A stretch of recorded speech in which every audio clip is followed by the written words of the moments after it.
All right, so we're going to get started with Genesis chapter 33. Now Jacob lifted his eyes and looked, and there Esau was coming, and with him were 400 men. So he divided the children among Leah, Rachel, and the two maidservants. And he put the maidservants and their children in front, Leah and her children behind, and Rachel and Joseph last.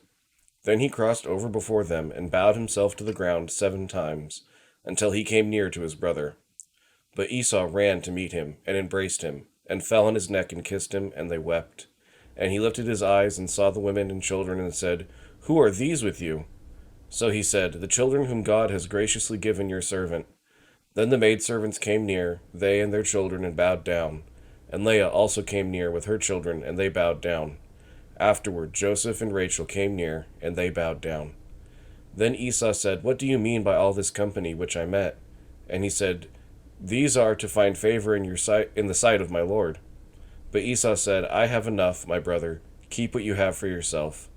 And Jacob said, No, please, if I have now found favor in your sight, then receive my present from my hand, inasmuch as I have seen your face as though I had seen the face of God, and you are pleased with me. Please take my blessing that is brought to you, because God has dealt graciously with me, and because I have enough. So he urged him, and he took it. Then Esau said, Let us take our journey, let us go, and I will go before you. But Jacob said to him, My Lord knows that the children are weak, and the flocks and herds which are nursing are with me. And if the men should drive them hard one day, all the flock will die. Please let my Lord go on ahead before his servant. I will lead on slowly at a pace which the livestock that go before me, and the children are able to endure, until I come to my Lord in Seir. And Esau said, Now let me leave with you some of the people who are with me. But he said, What need is there? Let me find favor in the sight of my Lord. So Esau returned that day on his way to Seir. And Jacob journeyed to Succoth, built himself a house, and made booths for his livestock. Therefore the name of the place is called Succoth. Then Jacob came safely to the city of Shechem, which is in the land of Canaan, when he came from Paddan Aram, and he pitched his tent before the city. And he bought the parcel of land where he had pitched his tent from the children of Hamor, Shechem's father, for 100 pieces of money. Then he erected an altar there, and called it El Elohe Israel. Chapter 34. Now Dinah, the daughter of Leah, whom she had borne to Jacob, went out to see the daughters of the land. And when Shechem the son of Hamor the Hivite, prince of the country, saw her, he took her and lay with her, and violated her.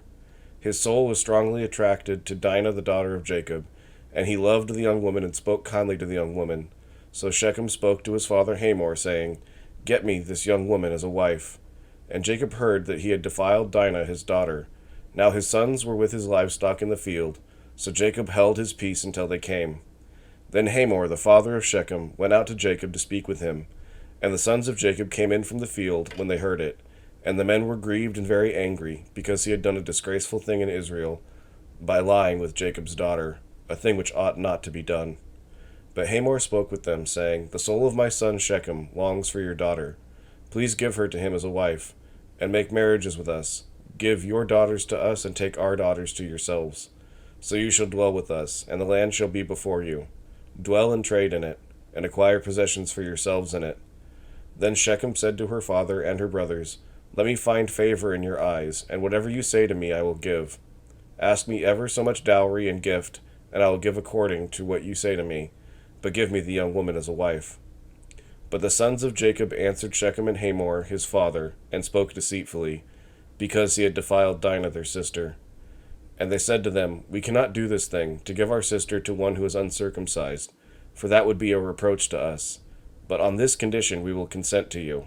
If you will become as we are, if every male of you is circumcised, then we will give our daughters to you, and we will take your daughters to us, and we will dwell with you, and we will become one people. But if you will not heed us and be circumcised, then we will take our daughter and be gone. And their words pleased Hamor and Shechem, Hamor's son. So the young man did not delay to do the thing, because he delighted in Jacob's daughter. He was more honorable than all the household of his father. And Hamor and Shechem his son came to the gate of their city, and spoke with the men of their city, saying, These men are at peace with us. Therefore let them dwell in the land and trade in it, for indeed the land is large enough for them. Let us take their daughters to us as wives, and let us give them our daughters. Only on this condition will the men consent to dwell with us, to be one people. If every male among us is circumcised as they are circumcised, will not their livestock, their property, and every animal of theirs be ours? Only let us consent to them, and they will dwell with us. And all who went out of the gate of his city heeded Hamor and Shechem his son. Every male was circumcised, all who went out of the gate of his city. Now it came to pass on the third day, when they were in pain, that two of the sons of Jacob, Simeon and Levi, Dinah's brother, each took his sword and came boldly upon the city, and killed all the males. And they killed Hamor and Shechem his son with the edge of the sword, and took Dinah from Shechem's house, and went out. The sons of Jacob came upon the slain, and plundered the city, because their sister had been defiled. They took their sheep, their oxen, and their donkeys, what was in the city and what was in the field, and all their wealth. All their little ones and their wives they took captive, and they plundered even all that was in the houses. Then Jacob said to Simeon and Levi, You have troubled me by making me obnoxious among the inhabitants of the land, among the Canaanites and the Perizzites, and since I am few in number, they will gather themselves together against me and kill me. I shall be destroyed, my household and I. But they said, Should he treat our sister like a harlot?